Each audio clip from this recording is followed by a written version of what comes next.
All right, today I'm taking a look at the new hone welder, and this is a DC inverter welder. Now, I've used a couple of these. The inverter welders are now the only style of welder that I want. I really like my old hone welder. Like, I just love it for the size. It's such a nice, compact little welder, and I'm very excited to see what this one can actually do.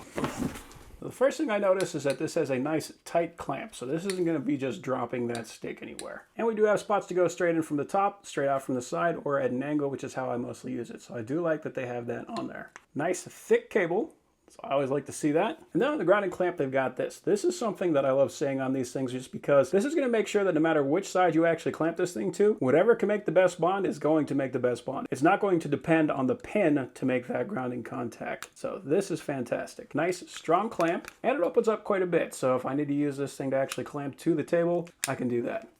This is cool. If you don't have 220 in your garage, this is going to give you 220 at your welder from your dryer. And the reason I like seeing this so much is because I won't have to take that thing and cut it apart to make one of these. I can use it for the 120 or I can use it for the 220.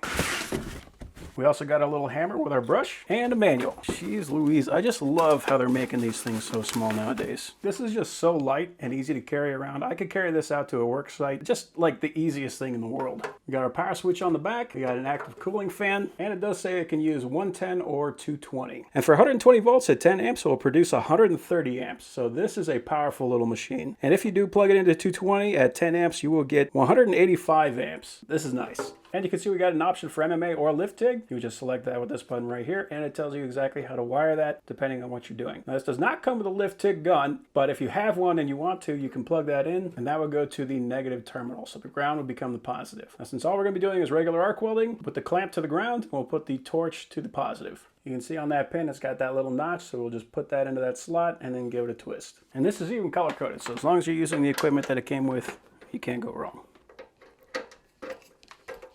And there we go.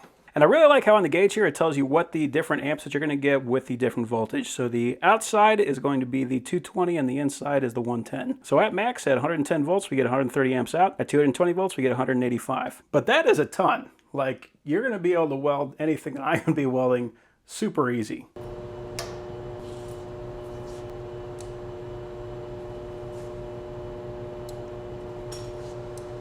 So we're at 58 amps. We'll see what happens.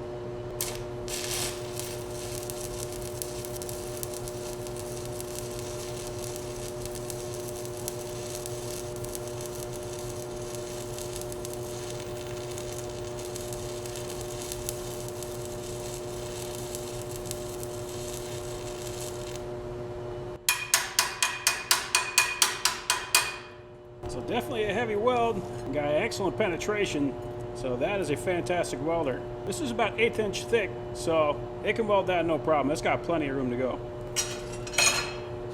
So overall, that is an awesome little welder.